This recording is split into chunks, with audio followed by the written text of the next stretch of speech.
We are at the quarter way of the season, and we are going to go through the contenders, the pretenders, and some teams and players who the jury is still out on. All that and much more on today's episode of Locked On NHL. You're Locked On NHL, your daily podcast on the National Hockey League. Part of the Locked On Podcast Network, your team every day.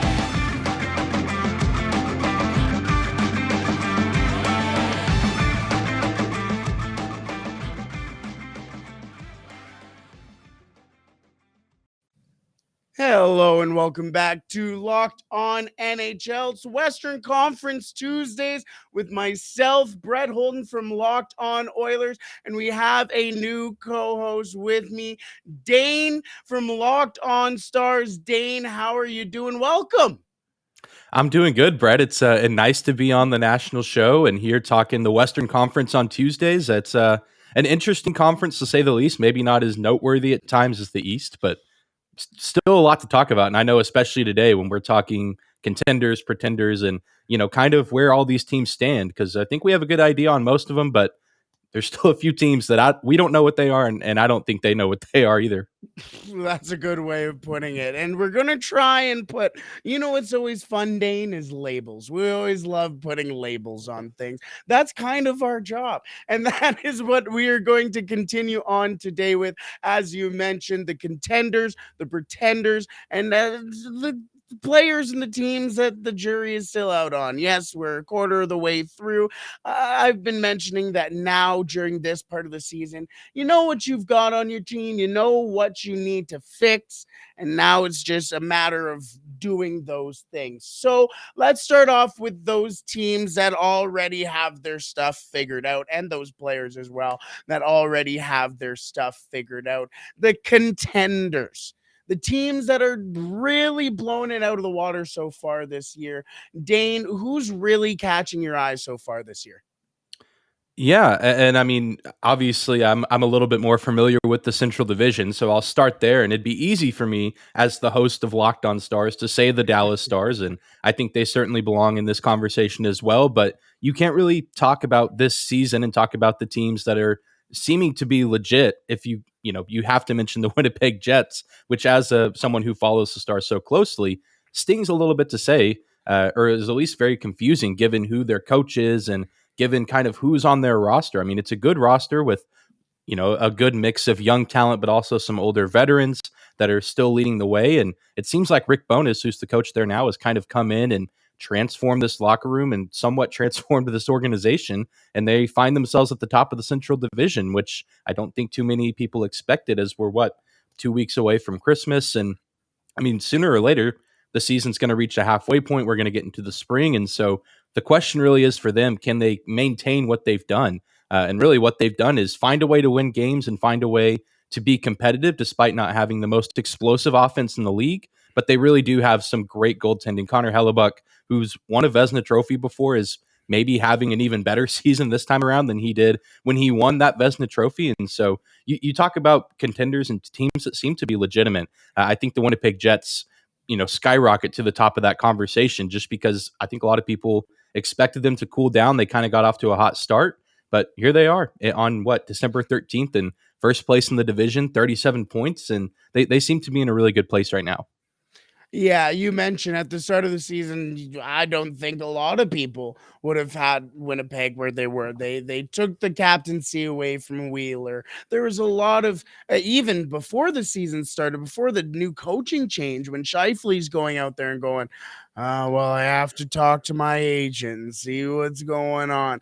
He stays, and now you kind of see the whole shifting of the guard, changing of the guard here in Winnipeg. It's a new attitude. It's a team that believes in themselves, and something that almost Paul Maurice hasn't been able to pull out of that club in a long time. They didn't have a lot of changes over the summer, so it's not like new personnel is coming in and changing the whole locker room. They're getting the right things done as a team and as a system. And it's very impressive to see as a team who has played Winnipeg, or the Dallas has played Winnipeg, if I'm not mistaken, correct? Yeah, all 3 times, and they played, like, Oh, 3 times in the first month of the season, and they don't play again for the rest of the season, so very familiar with oh. each other, but likely won't meet again. Maybe they'd meet in the playoffs, which, given their season series, would be a very interesting set, best of 7 games, but yeah, Dallas, no more games against Winnipeg this season, but pretty familiar with them. Those schedule makers are in one this year. What's one thing do you think that really sets Winnipeg apart this year? I think, I mean, based on what we've seen, I think it really is the buying in of the players. I mean, obviously, we aren't in that locker room or in that organization knowing what's being said, but having, watched the Dallas Stars over the past several seasons, I know that Rick Bowness, while some people may criticize his style of coaching or, the way his teams plays, which is a totally different conversation, you can't really deny that he's very passionate about the game. He cares about his players, he cares about their families. I mean, he's an easy guy to like if you're a player. And so I just have to imagine that his mindset, his attitude is something that these players have connected with. And I think that that's translating on the ice, because I think a lot of people have been saying the talent's there in Winnipeg. They just need the right person to manage that locker room. And I think the same with Dallas. I think, you look at Pete DeBoer, I think those players have bought in there and they're having success too. So sometimes you can have the right pieces. You just need that leader to kind of, finally come in and set the tone for the team, and they're doing really well. I mean, you talk about some of the drama in the offseason. I remember at one point we were talking about Pierre-Luc Dubois potentially leaving and going elsewhere, and now he's second on the team in points. So it seems to be a good situation there in Winnipeg. And I mean, I had them missing the playoffs, not necessarily because they're a bad team. I just thought some of the other teams in the Central were a little bit better and a little bit well set up to make the postseason. But so far, I've been proven wrong. Let's talk about now the Pacific Division, because mine is from the Pacific Division. And I guess we're kind of cheating a little bit because mine is also the division leader in this one. But this is because it's been coming and they have the tools to do so, and that is the Vegas Golden Knights. Yes, the first year of the Vegas Golden Knights being in the NHL, they went to the Stanley Cup final. Then after that, it was a slow, I don't want to say deterioration because that implies that there's been some sort of destroying of the team. However, you saw, it was for the first time in franchise history, the Vegas Golden Knights missed the playoffs, and you're sitting here and going, can this team really get good this year? Then in the offseason, they lose Robin Leonard. And now you're sitting on this goaltender who used to play in the AJHL and Logan Thompson. And a long time ago did he play in the AJHL. And now he's sitting out there. He's standing on his head. He's been a fantastic. Heck, I believe he still has Calder status, if I'm not mistaken. And I he's think so. still. Yeah, he's still in that conversation to win it this year alongside Stuart Skinner, but we're not going to talk about that either way. But you have guys like Chandler Stevenson, like all throughout your lineup who have kind of been quiet contributors. Chandler Stevenson, Jonathan Marchand, so all these guys who can go out there and produce. And then you finally have Jack Eichel playing the way Jack Eichel should be playing. And that is a pretty deadly combination, if you ask me. Yeah, absolutely. That's exactly what I was going to say. Is I think really what's changed this team this season has been having Jack Eichel back fully healthy and doing what we saw him do whenever he was in Buffalo. But now I think you can argue he has that better supporting cast, and that's a huge reason why he's the top of the team in points. But like you said, it's Marchessault, it's Stevenson, Mark Stone, Shea. I mean, you just go up and down this list, and it's a very solid roster. Not too many superstars or not too many franchise players, maybe outside of a guy like Eichel. But I mean, it's guys who know how to play. And even last season, I mean, yes, they missed the playoffs, and it's a disappointing season by their standards, but they were still a good team. They were just ravaged by injuries and could not get quite across the finish line. I mean, they were in the race for one of those last wild card spots up until the second to last week of the season. So not too much turnover there. Obviously a new coach in as well. That just seems to be the theme this season, is if you got a new coach, you're probably having a pretty good season. And so Vegas off to a good start. And we were talking about this before we were recording. The Pacific has been so odd this season, but it feels like the Golden Knights since day one have really just been a certainty of they're a good team and they're a really tough team to beat because of the talent throughout the roster. And Thompson too, a guy that I personally just didn't know a whole lot about going into this year, and he has overperformed on whatever the expectations have been this season. And you can't forget about Phil the Thrill. Phil the Thrill is still one of the best, more underrated players, I think, in this league. I was watching him play just the other night, and just he still has that uppity game to him. It's pretty impressive. We'll move on to the Pretenders in just a second, but Dane, I just want to mention, I think I would be remiss without mentioning the Surgeons. Not even Surgeons, because he scored 41 goals last year, but I mean, Jason Robertson has done. He's pretty real this year, eh? Yeah, absolutely. He's, there was doubt that he was even going to be maybe playing for this team at the start of the season. He holds out on training camp and waits until, a week before the regular season starts to get his deal done. I say he waits. I mean, the front office too was trying to figure out how to get him signed and, properly pay him for what he does. And now he's probably the most underpaid player in this league, given what he's doing. And certainly if he keeps this up, we'll be in line for a big deal, big extension, 3-4 years down the line. But yeah, it's unbelievable what we're seeing from Jason Robertson. And I know he's cooled off a little bit as 18 game point streak ended last week, but still playing on it at an incredibly high level and, playing on one of, if not the best lines in hockey with Rope Hintz and Joe Pavelski. Absolutely. All righty. One thing that the Dallas Stars nor Jason Robertson is, and that is a pretender. We will get into our pretenders of the quarter century mark. Quarter century? We don't even play 100 games. Either way, at the quarter mark of the NHL season in just a second. But first, today's episode is brought to you by BetOnline. BetOnline.net is your number one source for sports betting info, stats, news, and analysis. Get the latest odds and trends for every professional and amateur league out there, from pro football to college bowl season to basketball and the World Cup. They've got it all at BetOnline. Dane, I don't know if you've watched a lot of this World Cup here, but Argentina and Croatia playing today, and then we got little Morocco and France. That's going to be interesting. Oh yeah. You always love the Cinderella stories in these tournaments, and Morocco has filled that role very well. So should be some entertaining games for sure. By the way, both Croatia and Morocco in Canada's group. I'm not saying, I'm just saying. Either way, if you love sports podcasts, which if you're listening to this one, you probably do, they've got those at BetOnline as well. They've got the fastest and easiest way to get all of your betting info. Head to the website today or use your mobile device to learn more. BetOnline, where the game starts. Dane, where we are going to continue with our show today is the pretenders of the quarter mark of the NHL season so far. We've seen a lot of teams really come to the top of the cream of the crop almost, but some teams that we thought were going to be the cream of the crop haven't really done so. And that is one of the teams that you've sat here and go, this is a pretender, isn't it, Dane?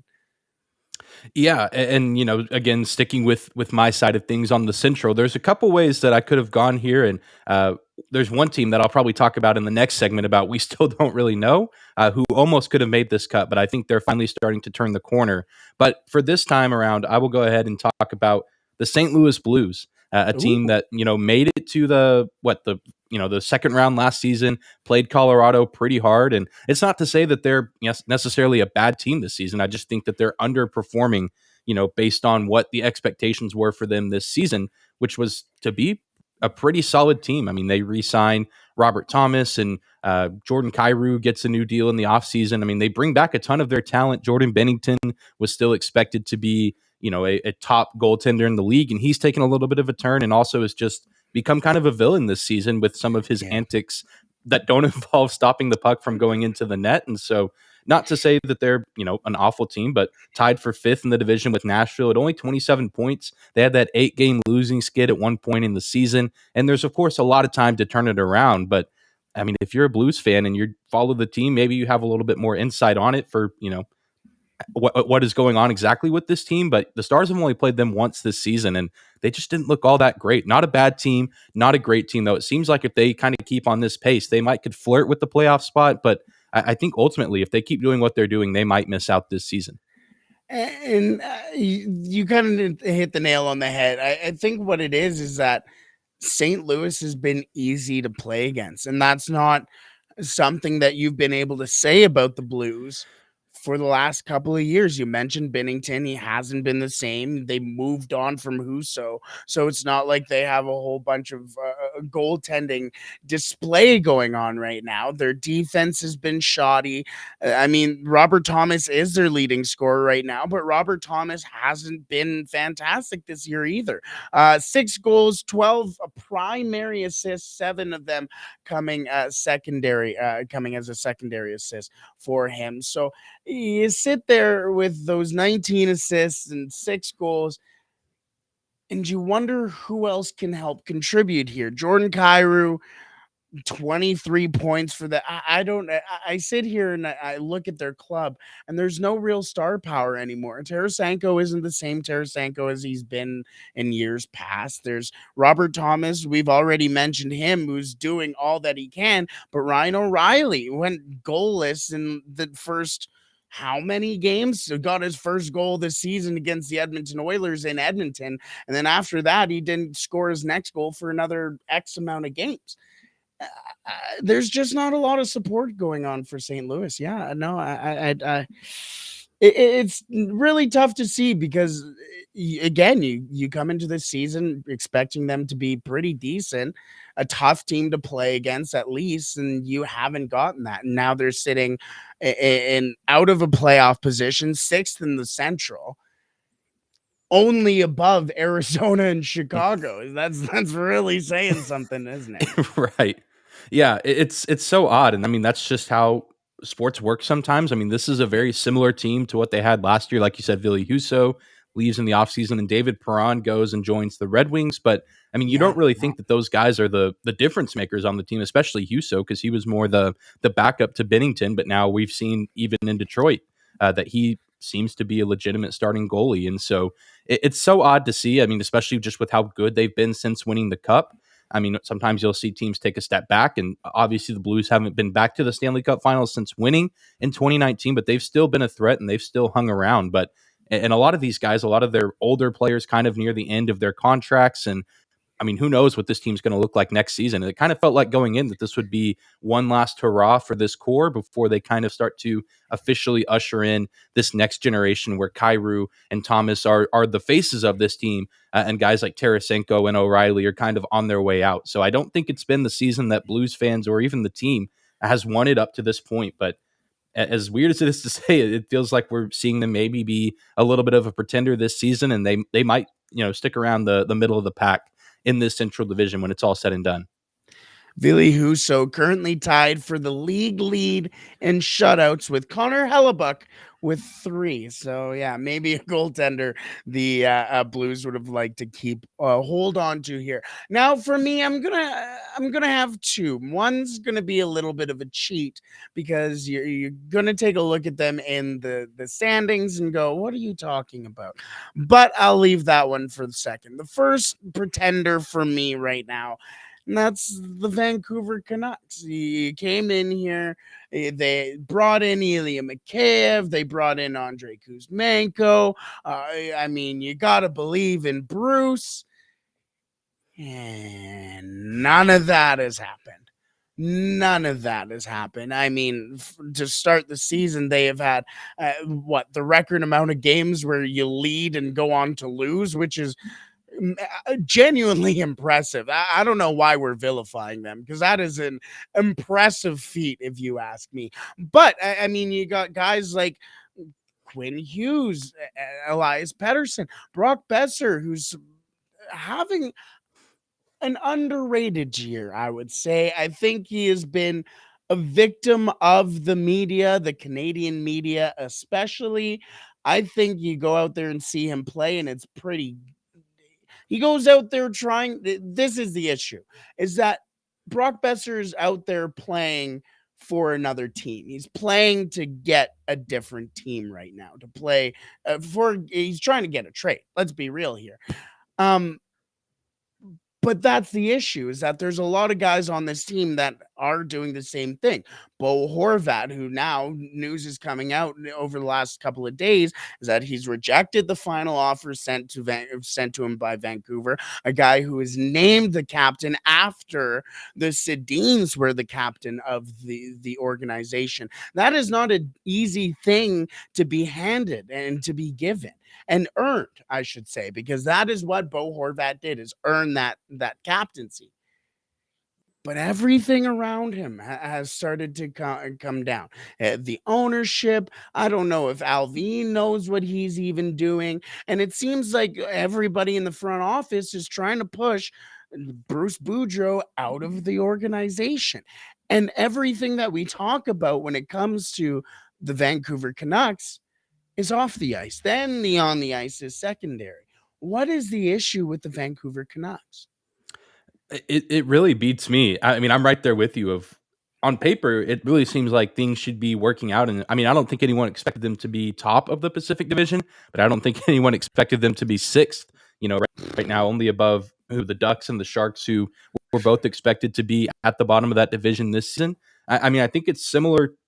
Maybe Vancouver is to the Pacific what St. Louis is to the Central. Of They weren't expected to maybe be at the top, but not expected to be as low as they are. And you name all those great players, and Bo Horvat is top five this season in goals, which you would think would be something that Vancouver fans should be celebrating, saying, "Look at our guy, our captain, taking over and leading this team." And really, outside of him, the rest of this season has just felt kind of like a waste up to this point. They can't really seem to get things figured out, and the Bruce Boudreau situation is so fascinating because really this time last year, whenever he took over as coach, fans couldn't get enough of him because it seemed like he was turning things around with the coaching change, and they were giving teams trouble, and they were in the playoff race pretty deep into the season as well. And so there was reason to believe that they would be in it for the majority of this season and that they would really be near the top half of that Pacific Division. So it's one of the weirdest situations in the league this season. They have plenty of talent. The coach seems to be there, although, like you said, it seems like now maybe a lot of people want him gone. So an unfortunate situation, especially for a lot of these younger players that I think were excited and optimistic about this season. And now it seems like it's slowly starting to go down the drain. Well, you mentioned the younger players and guys like Vasily Podkolzin. He's seen time. If I'm not mistaken, he's been sent down. Niels Hoglander as well. And a guy like Andrei Kuzmenko was brought in because Podkolzin was going to be in the lineup, was going to be playing, and he knows him. He's friends with him. Now he's and that's the thing. You have a very good Russian player who's now potentially sitting here feeling lonely, and that's not a good thing in the NHL when you have a perfectly good option over in the KHL for those types of players. You've seen it. Hey, as somebody who has seen lots of Edmonton Oilers players, a la Alexei Mikhanov. Yes, I just called out Alexei Mikhanov. There are a lot of potential issues that come down to not having those types of players, and that again comes down to the front office. So yeah, I don't know. There's a lot that needs to go on for the Vancouver Canucks for them to have some sort of success here, I think. My other team, before we move on to our jury is out on the teams and the players here, mine is the Seattle Kraken. Yes, I know. I'm pulling up the standings now just to make sure that they are in fact still in second place. They are still in Tied for second second, place. but yes. Oh yeah, there you go. Tied for Well, second. with at least in points. They have a better point percentage in Yes. LA, but both at 35 points. But they're second. And that's when we're going into the season. And we're going, who's going to be in the top of the Pacific? Who's going to be in the Pacific race? Everybody went Edmonton, Calgary, and then probably Los Angeles. Got a little bit of Vegas love, but mostly Los Angeles. And nowhere, even Vancouver got more love. Nowhere did anybody have the Seattle Kraken tied for second in the division. Heck, I think at one point they were even top in the division at the start of the season. What? Excuse me? I'm sorry, but this is also the team who is mismanaging. Well, you know what? I will say recently they have been better with the fourth overall draft pick in Shane Wright, but that's only recently. This team, I don't understand it, but has been able to bring everybody together and play good hockey. But I don't think it will last. I think this is all just a massive facade because there is zero reason why a team who is being led in points by Andre Burakovsky should be in such a good position they are in the league right now. Jordan Eberle, yes, Jordan Eberle, who was selected in what, the 2008 NHL draft by the Edmonton Oilers, is currently second on the team. And then it's Matty Beniers, who will probably win the Calder this year. He has been a fantastic player, but that core three, that top three of Burakovsky, Jordan Eberle, and Matty Beniers, you're telling me that's your king? Oh, I don't know what it is about this Seattle Kraken team that they're able to put it together. It's like the island of misfit toys, but here they are. I don't get it, but I don't think that they're going to be able to keep it going. Yeah, I think I'm right there with you. I think they're a good story, and for Seattle fans, you have to be excited for the future, knowing that you do have Matty Beniers and then Shane Wright, who, like you said, was being mismanaged, but it seems like they're maybe starting to figure it out. And, he scores his first goal in Montreal. I mean, how great is that? I mean, that's the reason you watch sports like the NHL, is for, petty storylines like that. So, yeah, I think, I haven't really seen many of their games this season, but from what I can see, it seems like they are, overachieving at this point in the season. Whether or not that can remain consistent, like you said, seems less than likely just given the personnel, but it's a good story. And I think that for at least for that locker room and for that organization, they have to feel good for where they're at. And it's good to know that you have a guy like Matty Beniers who can be with this team for 10, 15 years, and hopefully Shane Wright continues to develop, and they'll have a nice dynamic duo leading the way for what's to come for this franchise. And not to mention, Jager Furkis was also selected by the organization. They have a defenseman as well in that organization. I can't think of his name, but off the top of my head, but they have a lot of good drafting so far from the Seattle Kraken, but I don't know how that's translating to this year. Either way, we've gone through our contenders, we've gone through our pretenders, but there's still teams and players that were just, what's going on? What, where, and who will you be by the end of the season? We will talk about those teams in just a second. But first, I want to thank you for making Locked On NHL your first listen today. Now, for your second listen, make sure you tune in to Locked On Sports Today. From the games that matter the most to the biggest stories in sports, go beyond the scoreboard and behind the scenes with local experts and insights that only Locked On can provide. Locked On Sports Today, available on this app, YouTube, and wherever you find your podcasts. Alrighty, Dane. As mentioned, we've gone through the pretenders, we've gone through the contenders, but there are some teams that you're still sitting there and going, come on. What, like either figure it out, or as the way my mother got my father to propose to her, either poop or get off the pot. What is going on what are some teams that you're sitting there going, what's going on here?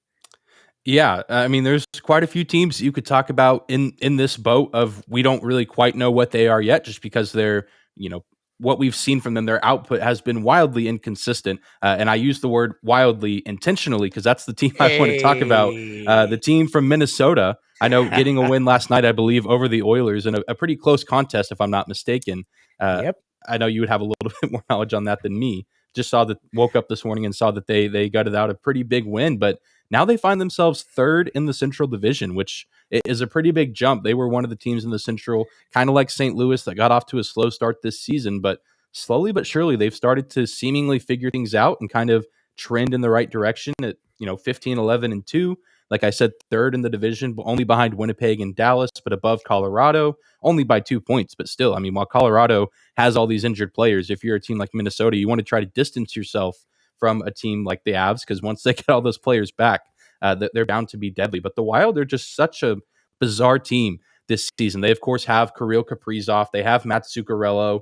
They have a lot of those returning players. They had Matt Boldy's kind of a new face to the team. And the biggest question for them this season was the goaltending situation, because both of their starters from last season and Cam Talbot and their second goalie now, the name is escaping me, but he's not there anymore. And now they bring in Marc-Andre Fleury, who was supposed to be the starter. He comes in last season for the playoffs and does okay. And the question, at least on my end, was, can he continue to play at a high level?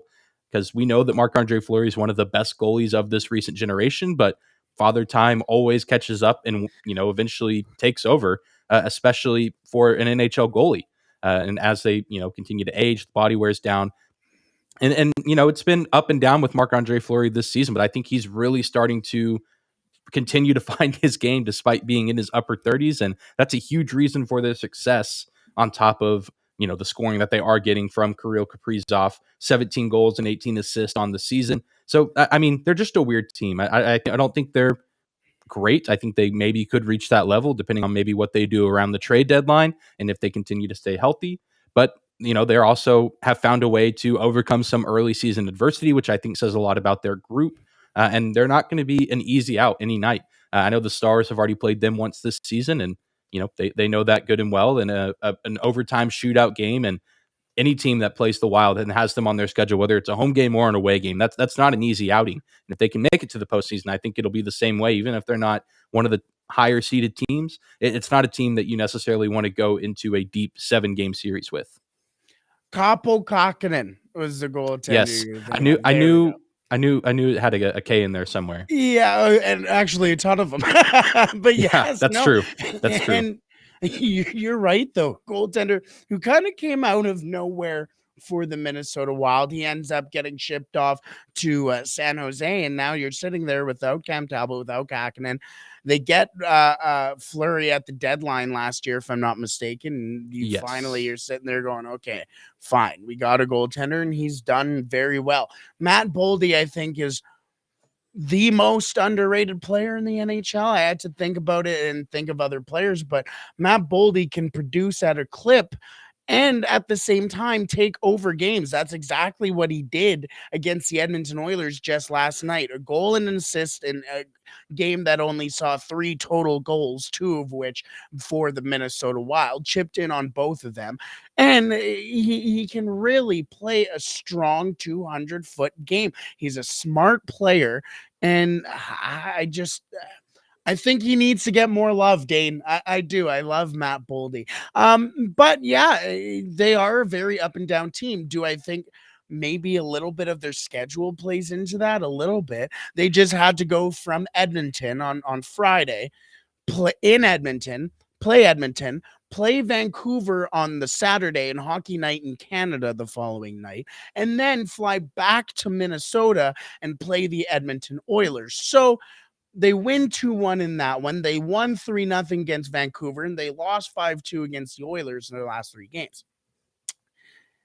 That's not an easy trip to go from Edmonton to Vancouver to Minnesota. And both teams then also traveled on the Sunday to go back to Minnesota. You saw that in the game there where both teams are just kind of, it lacked the intensity. And I think Minnesota kind of gets into that issue a little bit. Sometimes they lack intensity, but then at times they can be that rough and rowdy Minnesota Wild that we're used to. And you're seeing it now with Ryan Reeves being in their lineup. That was a great addition by the Minnesota Wild. And I think now that's starting to help their identity. They're a difficult team to face when you have their top 6 rolling with guys like the Kaprizovs, the Boldies, the Zuccarellos. I mean, Joel Eriksson-Ek is another one of those very underrated players. And you can have those players at the top of their lineup going out there to play. And then you have those guys like Marcus Foligno and Ryan Reeves who can go out there and just muck it up at any point and make it very difficult to play against them. Yeah, no, I love that show. Dane, I hate to do this because I would always say with Jess that I hate being a homer.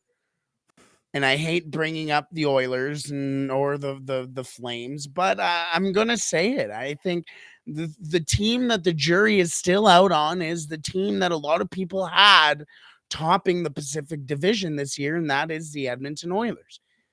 Connor McDavid and Leon Draisaitl are doing Connor McDavid and Leon Draisaitl type things. Ryan Nugent Hopkins is having a career year at 29 years old, and Zach Hyman over the last couple of games has a goal and 9 assists for 10 points. The Edmonton Oilers have a great core, but then it's hit or miss after that, and that is where the Edmonton Oilers are sitting in almost despair, going, oh my goodness, we can win games like they did against it's the Arizona Coyotes, but you win 8-2 because you got guys like Connor McDavid, Leon Draisaitl couldn't go out there and play. But sometimes you got guys like Derek Ryan who can look like Connor McDavid for some reason. Sometimes the Edmonton Oilers are currently hammered with injuries. Warren Fogle is bound to come back during this road trip, but they're also missing guys like Ryan McLeod, who is very important to their team. Evander Kane, we all know his story right now. And the Edmonton Oilers are sitting there and really missing these guys. But even when they were in the lineup, the Edmonton Oilers were going win to loss, win to loss, win to loss. And you're sitting here wondering, can the Edmonton Oilers figure it out in time before it's too late, before they become a 500 club, and then also become a team that's so mediocre they're not even in the Connor Bedard race, which the Edmonton Oilers have no interest in being in. But even the fact that we can have that conversation feeds more into the fact that we don't know who the Edmonton Oilers are yet. Yeah, and I know you said they have no interest in being a lottery team, but I'm just imagining a team with Connor McDavid and Connor Bedard at the same time, and how terrifying that would be. I know that's probably not going to happen, but yeah, this Oilers team. I mean, I know, yeah, I've seen a couple games with them being played, and like you said, McDavid and Draisaitl very much doing their thing, and I think we get so used to McDavid being great. He's maybe having his best season this year because of all the goal scoring. I mean, in the past, it's been, yes, he can score goals, but he's going to get his points by passing the puck and getting those assists. But now he currently leads the league in goals. He's surpassed Jason Robertson. McDavid has 25, Robertson 23, and then Tage Thompson in the third spot out in Buffalo. And I think that's, what tends to happen across all of sports with the star players. You get so used to them being great. And it's a shame because, like you said, the Oilers are just kind of a mediocre team at this point. They have really good top end players, but the depth is somewhat questionable. And I know Jesse Puljujarvi's been a big topic of discussion as of late, of maybe he just needs a change of scenery, because the flashes of greatness have been there with Jesse Puljujarvi. Yeah, he even got the jersey. It's my Finnish boy. He's great player at times, but just has underperformed this season. And this is a team that made it to the conference finals last season and has aspirations to get there again, if not deeper. Just at some point, you expect him to either flip a switch, or maybe, like you said, flip the switch in a good way, or maybe just kind of stay where they're at and plateau, which I don't think is going to happen. I imagine a team led by two of the best players in the world is eventually going to find a way to, make things go up. And maybe there's something that happens at the deadline that adds to the roster a little bit. Evander Kane will eventually come back. I don't know what that timeline is. But I mean, you just have to imagine with this team and how much talent they have that they'll find a way to make it work. You pray. And you mentioned, could you imagine a team with Bedard, McDavid, Draisaitl, Hyman, Nugent Hopkins? Oh my goodness. But then you sit there and you realize why you got there. But yeah, you mentioned 25 goals, 30 assists for McDavid, Draisaitl, 19 goals, 27 assists, 46 points for Draisaitl, 55 for McDavid. They're both 1 and 2 in the league when it comes to points. But that's the issue. We haven't even mentioned the fact that we haven't even mentioned the defense yet. And that's the issue there. We haven't even mentioned Jack Campbell yet. That's the issue. We haven't mentioned Jack Campbell because he hasn't freaking played. The Oilers signed him for 5 years, $5 million, and Stuart Skinner is getting the games, which all the power to Stuart Skinner, because he has earned it, and there's a reason why he has earned it. But either way, and finally, I do want to say my other jury is out team, Calgary Flames. I mean, I think they're in the exact same boat as the Oilers. They somehow got their team better from moving on from Kachuk and Gaudreau, brought in Huberdeau, brought in Kadri to replace him. Oh, and by the way, we also got Mackenzie Weegar too. And you sit there and you go, okay, this team should be better, but they're behind the Oilers. Yeah, it's bizarre, and I mean, Stars fans and myself having watched a 7-game series back in the spring, Jacob Markstrom too, one of the most underrated goalies in this league. You would think that they'd be a little higher up. Yeah, even before recording this, I knew that they weren't quite where they wanted to be. I didn't know that they were as low as they are in the standings. Yeah, I mean, if you went into the offseason knowing you were going to lose Matthew Tkachuk and Johnny Gaudreau, you'd be pretty devastated. But then you find out who they get in return or who they Yeah. get to replace those players, and you think, oh, they're going to be just fine. It just hasn't been the case yet. How about a little Connor Bedard in Calgary? How about Connor versus Connor in the Con- Battle of Alberta? Huh? I like that one. The script is writing itself. That'd be incredible. All righty, Dane, let's wrap it up there. Dane, welcome to the first show on the national show. Where can the people find you? Social media, the show, everything. Yeah, for sure. This has been a ton of fun. I'm glad to be here on Tuesdays. You can just find me on social media on Twitter, just an @Dane _, and then my last name Lewis. And if you're interested in anything Dallas Stars, you can find the Locked On Stars podcast. If you want a little bit more information there, of course, here I'll try to be like you, Brett, and not be as much of a homer unless the Stars do something really good, or if they do something really bad, then I'll probably talk about them a little bit. But that's really where you can find me at. Appreciate it, Dane. And for me, you can find me everywhere, including my Nexopia at the Real Holden 40. You can also find the show. You don't care about me, you care about the show. And you can find Locked On Oilers everywhere, including on Twitter at Locked On Oilers and on YouTube, Locked On Oilers there. If you haven't subscribed already, what are you doing? Either way, Dane, let's wrap it up there. We shall be back next Tuesday to discuss even more of the Western Conference shenanigans. Until then, we shall see you soon.